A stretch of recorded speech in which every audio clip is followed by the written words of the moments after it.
अगला है रेलवे यानी रेल मार्ग। The railways carry goods and people over long distances quickly and cheaply. Rail मार्ग के द्वारा मनुष्य एक स्थान से दूसरे स्थान को जाते हैं, इससे उनका समय बचता है और वो सस्ते में दूसरी जगहों पर पहुंच जाते हैं, जो जगहें बहुत दूर होती हैं, लॉन्ग डिस्टेंस में होती हैं। इसके अलावा रेलवे वैगन से भारी सामान को इधर उधर पहुंचाया जाता है। The invention of the steam engine and the industrial revolution help in speedy development of rail transport. Invention mean खोज। स्टीम इंजन की खोज हुई तो उस समय जो औद्योगिक धंधे थे, इंडस्ट्री रिवोल्यूशन यानी कि औद्योगिक क्रांति हुई, उसमें स्पीडी डेवलपमेंट में यानी तेजी से विकास में रेल ट्रांसपोर्ट के द्वारा बहुत सहायता मिली। Diesel and electric engines have largely replace the steam engine. और जो स्टीम इंजन यानी भाप के जो इंजन थे, उनकी जगह डीजल और बिजली के इंजन्स ने ले ली। The places superfast trains have been introduced to make the journey faster. The railways network is well developed over the plain areas. Advanced technological skills have enabled tying of railway lines in difficult mountain terrains also. तो इस प्रकार से आप देखते हो कि आज trains जो हैं सुपरफास्ट चलने लगी हैं, यानी बहुत तेजी से वो हमें एक स्थान से दूसरे स्थान को पहुंचा देती हैं, जिससे हमारी जर्नी फास्टर हो जाती है। रेलवे नेटवर्क प्लेन एरियाज में वेल डेवलप्ड है और आजकल नई नई तकनीक, एडवांस टेक्नोलॉजी आ रही हैं, जिससे कि इस क्षेत्र में और भी ज़्यादा उन्नति हुई है। यहाँ तक कि जो कठिन पर्वतीय क्षेत्र हैं, वहाँ पर भी रेलवे लाइनें बिछाई जा रही हैं। But these are much fewer in number. Indian railway network is well developed, it is the largest in Asia. लेकिन अभी और प्रोग्रेस करनी है। ये माउंटेन्स पर जाने वाली रेलवे लाइन अभी कुछ ही हैं। भारतीय जो रेलवे नेटवर्क है वो स्थित है और एशिया में सबसे बड़ा नेटवर्क है। तो अब रेलवेज के बाद अब थर्ड नंबर पर आते हैं वाटरवेज। वाटरवेज जैसा कि इसका नाम है, यानी जल द्वारा यातायात। You have already learned that since early days, waterways were used for transportation. Waterways are the cheapest for carrying heavy goods over long distances. They are mainly of two types, inland waterways and sea routes.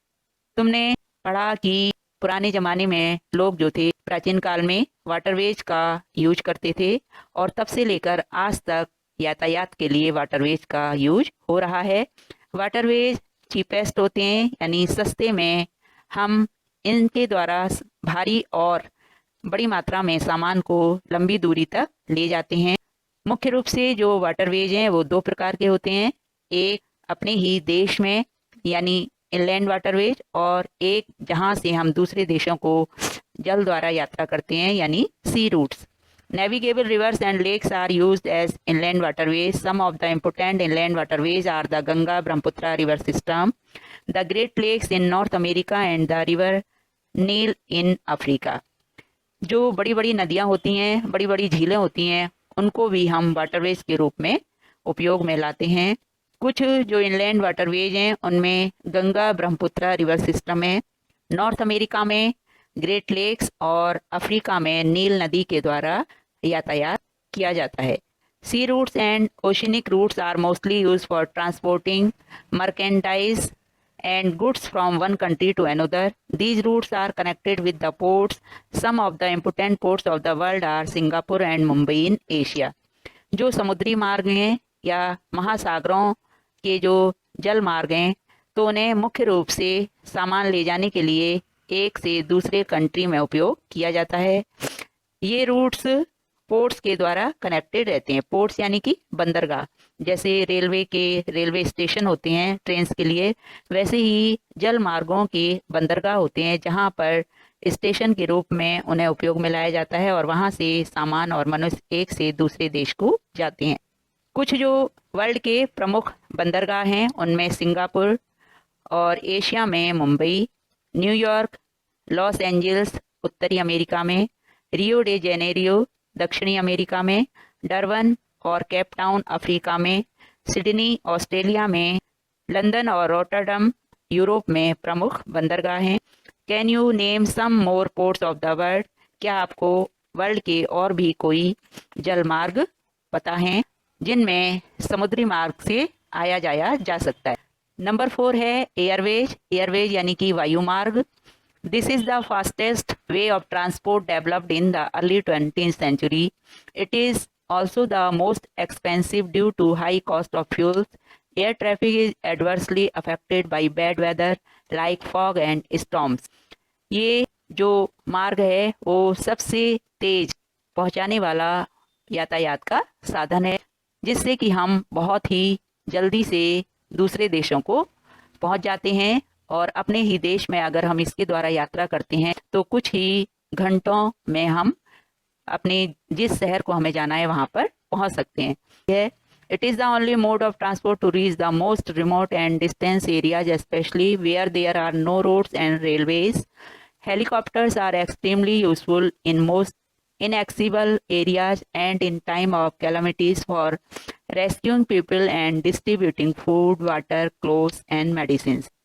It is the only mode यानी कि जो ये Airways है, वायु मार्ग है, तो इसके द्वारा जहाँ पर सड़कें नहीं बनाई जा सकती, जहाँ पर रेलवे लाइन नहीं बिछाई जा सकती, तो वहाँ पर वायु मार्ग का सबसे ज़्यादा उपयोग होता है।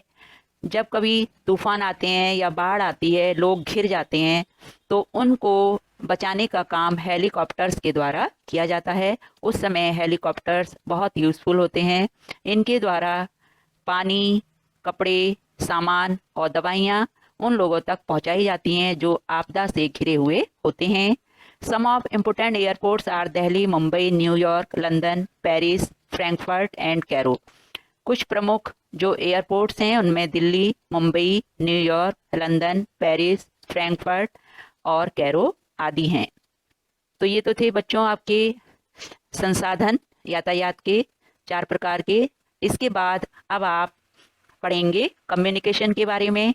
कम्युनिकेशन यानी कि दूर संचार, जिसके द्वारा हम लोगों से जुड़े रहते हैं, बातचीत करते हैं, सुनते हैं और न्यूज़पेपर आदि में हम खबरों को देखते हैं।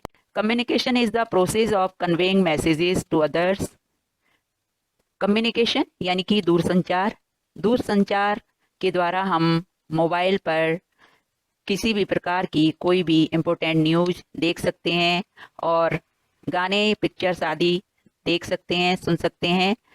टीवी, न्यूज़पेपर्स आज जो है दूरसंचार के प्रमुख साधन हैं।